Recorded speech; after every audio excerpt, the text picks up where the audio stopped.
Hey, do you feel lucky? Well, do ya? Did you ever have one of those rare Mickey Mouse watches from Disney, 1971? The kind you can't get anymore? I know, how about this? A Michael Jackson autographed photo. Never get one of those again, will you? Or I know, what about this? A rare mint gold coin, the kind they don't make anymore. Wow, feeling pretty bad right about now? Well, don't worry, I'm gonna help you get lucky. You guessed it, today,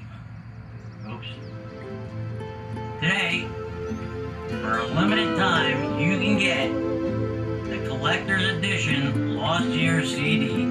Yup, you guessed it. Way back in the 90s, never released before until now, the limited collector's edition classic rock CD from the Zeal Studios and their very own house band. Hey, what are you waiting for? Get your copy today. 8 tracks of music, 1 interview track, lots of great photos, lots of great information. Each one is hand signed and with golden ink, I may add, and numbered. This one says 99, so you better hurry. Lots of great photos, lots of great artwork. Get your copy while you can. We'll get going.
Hey, this is Anthony.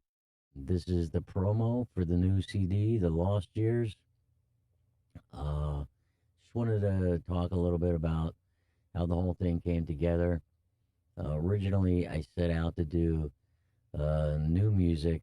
Um, I actually recorded several songs, and in the process of looking for a singer, I stumbled on a bunch of old tapes from way back when and stuff that was never finished. And as we were going through it, listening to all of it, they kept saying, "Oh, I really like this, and I really like that one, and how come you never did anything with that?"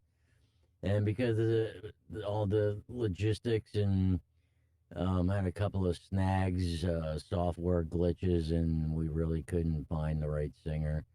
I heard a lot of really good singers, but nothing that really just sort of stood out for the new music. So we got this idea that you know I really need to go and actually finish that album that was never finished, and especially before the tapes just were completely worn out. So we put them together and started doing the mixing, and I had to add a few little missing pieces. There was a solo that was missing, and the vocals for one of the tracks, which is actually the only track that I actually sang. It was kind of like a Beatles song. That's basically how it came together with no intentions of doing it, but kind of gave me a chance to make peace with all the people from the past. And it was just something I think that really needed to be done because it was like uncompleted works that really need to be completed. So I think that kind of explains that. Anyway, if you guys have any questions, hey, I'd love to get mail or letters or not snail mail. No. How about email? Email's good, but you know what? Actually, real letters are even better. So, anybody's got any questions or anything, check out the new website. Well, it's not so new. Zealmeinc.com. You can send your stuff there, get on the newsletter, keep you up date with all the new stuff. Anyway, the first song was called French Pop, which is a very different style, kind of music from what I was used to doing. Typically, most of what my style was really rock and some acoustic ballady stuff, but it was really straightforward. So, French pop was very unique as far as sound and style and concept. It was a lot of fun to do, but it really had a really kind of happy up tempo kind of beat. It started off to be called Touched by Love, which the inspiration was about a guy that meets a girl and thinks he falls in love. And I don't know, maybe it was just dumb, fell in dumb instead of love. But I think everybody can relate. Yeah, where your hormones are going and you're thinking in your love, but what's the expression? Only fools rush in. So it turned out eventually on the copyright, it came out as French pop, but originally it was called Touched by Love. Like I said, it was really unique as far as sound.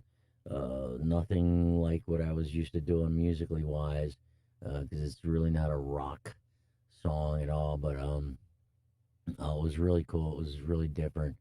And that was back way before even my experience with Joe Satriani, even though he was out for a while. But after I listened to the solo, it has sort of a Jimi Hendrix and Joe Satriani put together flavor. It was kind of funny because after I started listening to Joe Satriani years ago, I kept thinking, wow, it's really got that kind of sound and a little bit of that style. But that was even before I even knew all that existed. So that was pretty cool.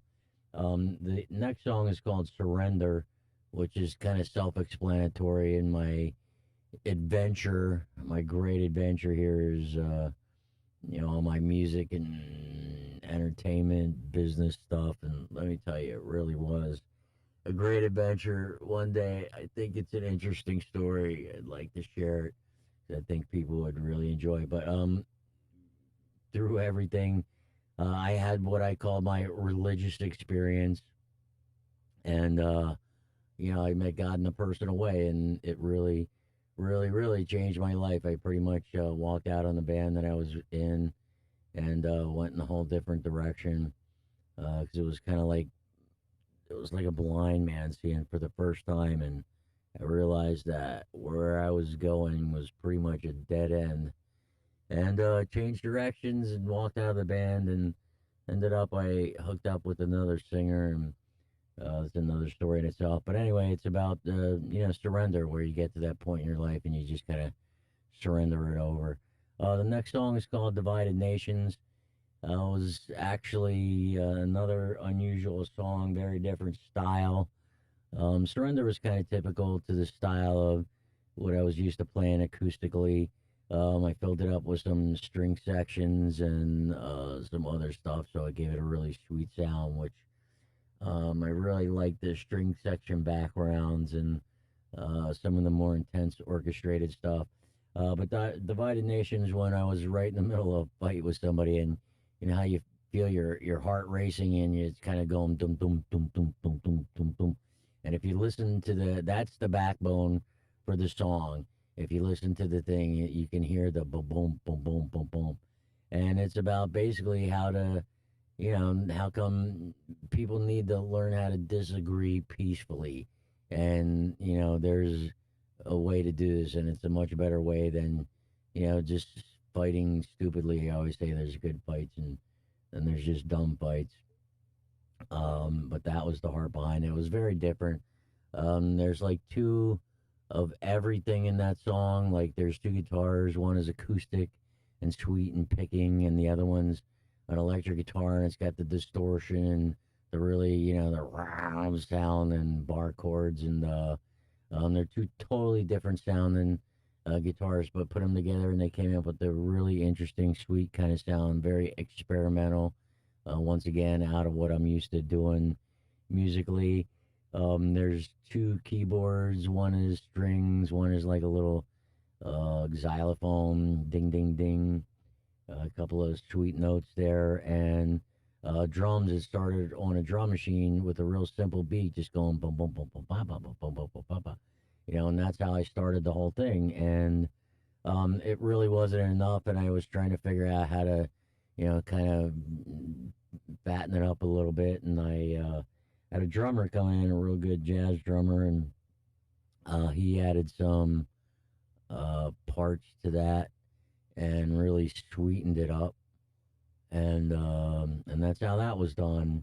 And Getaway, that was kind of I think everybody kind of gets to a place. I was rooting from the singer at the time, which was my girlfriend.